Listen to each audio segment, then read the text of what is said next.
Sarap. Kain tayo. Ang sarap ng sabaw.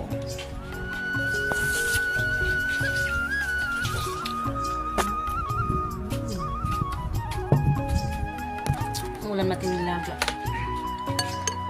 Wala, naramdaman ko siya manghang.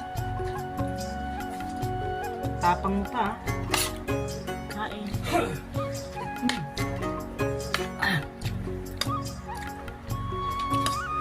Manghang. Ayaw mo na to? Hindi ka sa lawayan ko na yan. Ang problema yung lagay nito. Buto-buto yan. Ay, kinuha mo na?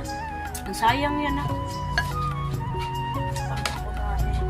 Hindi ko na yan. Ito yung gulay.